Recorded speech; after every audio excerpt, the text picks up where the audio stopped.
My mom had me when she was 16 years old, and my uncle, her little brother, was 6 at the time.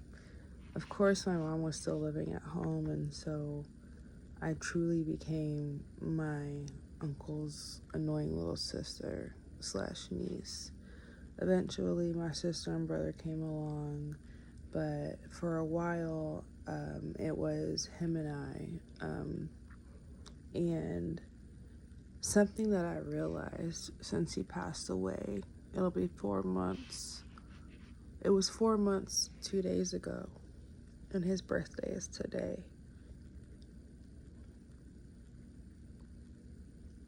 Because I understand life and death, I haven't questioned why.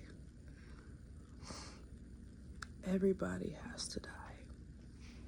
If we had a choice, why would we want anybody that we love to not be here anymore? I never understood the concept of missing somebody until you can't access them. Of course, we all understand that death means somebody's gone forever. But when you actually feel that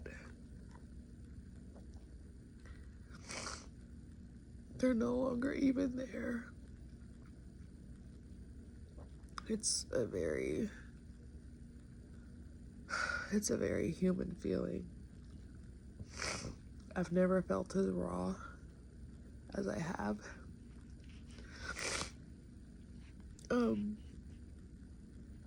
I remember the night my mom called me. I was just about to do something with the kids, and she's like, check your text messages. I'm like, what? What's going on? And she's like, Alton they're taking him to the hospital. He's on the way to the hospital. He has no pulse and he's not breathing. And like, she had me on FaceTime,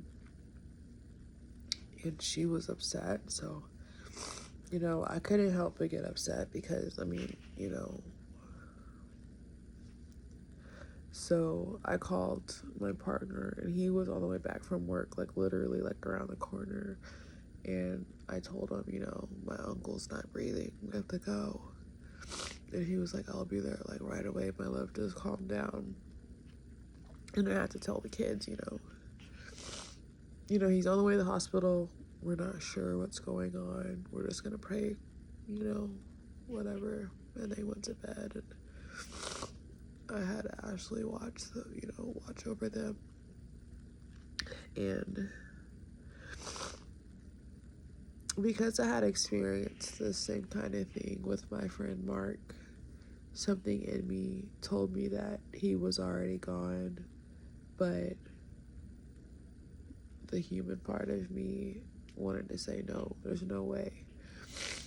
And that night, the doctor got him. I think they got his heart started again, and then the next day, he didn't wake up on his own, and they tested for brain activity, and he didn't have any.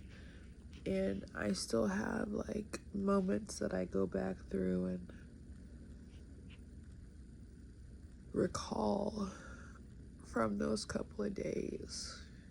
And the thing about my uncle is that you can't say anything bad about him. Nobody can. You rarely meet those people, and you rarely meet those people where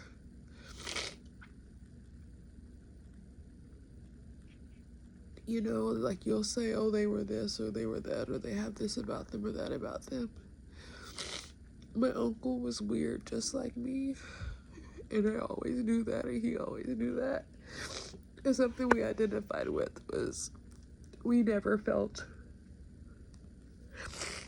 adequate, or we never felt like we fit into society, or even like with our family structure. We come from a line of beautiful, amazing, talented people who all have degrees or master's degrees and doctorates, top CEOs at CFOs, stuff like that. And because him and I are artists, we both struggled with not feeling like we had done enough, or we didn't have enough of a career or whatever.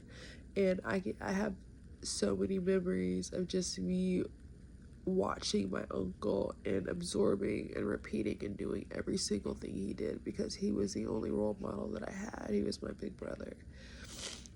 Every part of me that is artistic and expressive and weird and quirky, my ear for music, being able to play by ear,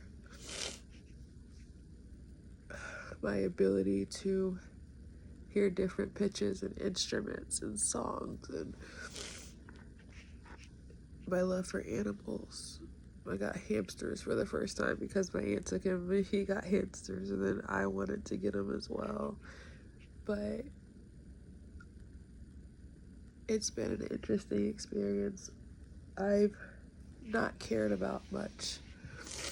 All I've cared about is my work, and for such a long time I let people talk me out of pursuing my work, because in this society, work to everyone doesn't sound like what I want to do or the dreams that I have or had. But nevertheless, I just had to stick my head down and continue to do what I felt like was best for me. And in many ways, in many areas, it ended up being fantastic for me. The road there was hard because I'm not saying I don't have support, but the support is different. It's very different. And when he passed away, I was just like, we were the same person.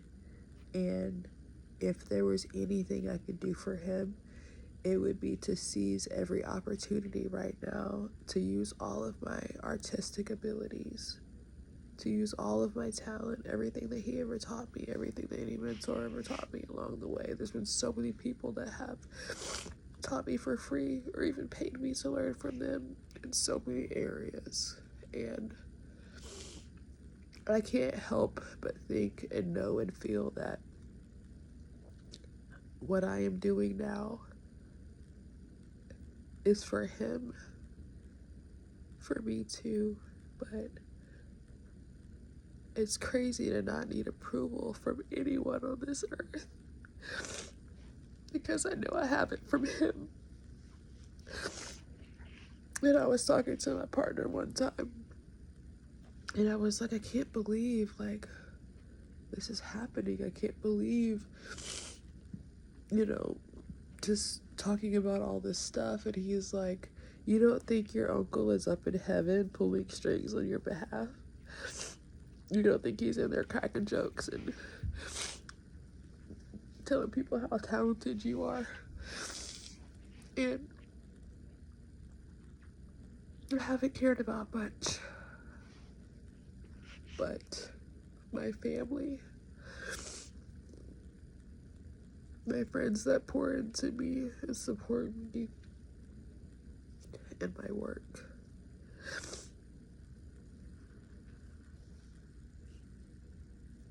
I wish he was here. I wish I would have found the motivation while he was living. I wish that I would have listened to his words more. But the least I could do is be the little sister that he wanted me to be. He wanted me to be happy. He wanted me to be myself.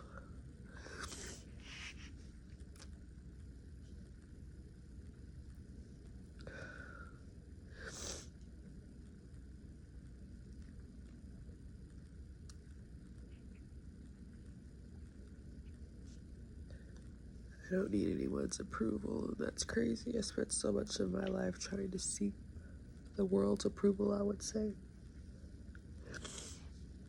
How it doesn't matter. Everything that I do is for him. Every word that I write,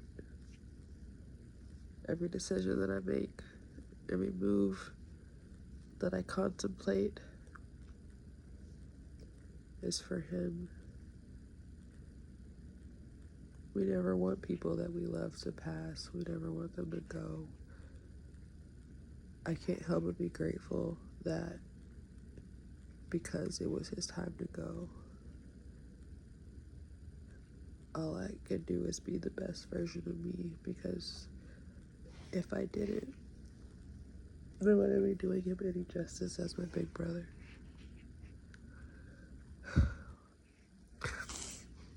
Happy birthday to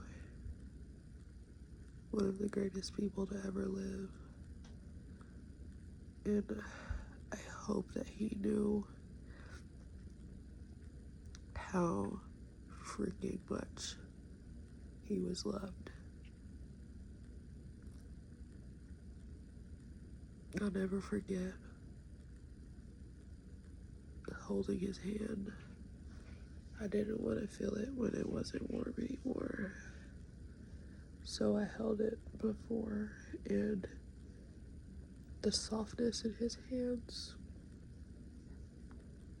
and remembering that every time he gave me a hug, he would push my head into his chest. And I just thought, oh God, I'll never have those big old soft hands pushing my head into his chest anymore.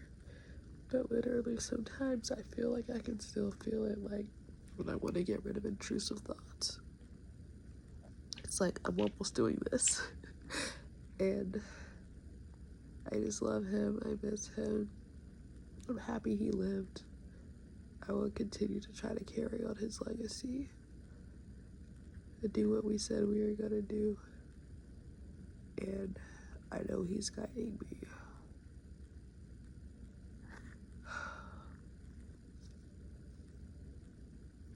This is great.